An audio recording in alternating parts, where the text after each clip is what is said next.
kulanti wacan oo wanaagsan saaxiibayaal waxaad ku soo dhawaataan muuqaal cusub aan kaga hadli doono kooxda kubadda cagta Barcelona. haddii janaalka Barca 252 ku cusub tahay subscribe saaro si ay ku soo gaaraan muuqaalada soo socda. muuqaalkan shirgaraya mahadsanidin. soo dhawaada saaxiibayaal. kooxda kubadda cagta Barcelona ayaa guul muhiim ka gaartay kooxda Juventus ee ku booqtay garoonkeeda Juventus Stadium. ciyaar ku soo dhamaatay 2 gool ay guusha ku raacday kooxda Catalonia. qaybtii hore ciyaarta ayaa lagu kalnastay 1 gool ay ku hogaaminaysay kooxda Barcelona. haddii aan fiirino saaxiibayaal, shaacadii xalay ay ku soo gashay kooxda kubadda cagta Barcelona goolhaynato afar daafac waa Sergio Roberto, Ronaldo Araujo, Clement Lenglet, Jordi Alba, qadka dhexe Frenkie de Jong, Muriel Pjanic, Pedri, weerarka waa Messi, Anthony Griezmann iyo Ousmane Dembele. keedka ciyaarta xalay waxaa soo fariisteen Sergio Dest, Sergio Busquets, Carlos Alena, Martin Braithwaite, Rico Tarafako, Ansu Fati, Firpo,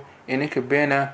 kooxda kubadda cagta Barcelona ayaa la timaaday goolka daqiiqadii 14aad. ciyaarta 1 gool waxaa ka dhigay Ousmane Dembele. qaybtii hore ciyaarta ayaa lagu kalnastay 1 gool ay ku hogaaminaysay kooxda kubadda cagta Barcelona. qaybta dambe markii dib laisku soo laabtay, labada kooxood waxay soo bandhigeen qaab ciyaareed aad u wanaagsan iyagoo loo fiili karay goolal. qaybihii dambe ciyaarta Barcelona ayaa loo dhigay rigoore, waxaana rigoorada u istaagay Messi wuxuuna shabaqa dhex dhigay ciyaarta wuxuuna ka dhigay 2 gool ay ku hogaaminaysay kooxda kubadda cagta Barcelona. ugu dambeyn ciyaartii xalay wada ciyaareen kooxaha Barcelona iyo Juventus ayaa ku soo dhamaatay 2 gool ay guusha ku raacday kooxda Barcelona. kooxda Barcelona ayaa groupkeeda ku hogaaminaysa 6 dhibcood, kaalinta koowaad ayay ku jirtaa. taageere ciyaartii xalay haddii aad daabatay aragtida waad ka soo dhiibi kartaa sidoo ah qaab ciyaareedkii Pjanic haddii aad daabatay kulankii xalay wada ciyaareen Barcelona iyo Juventus.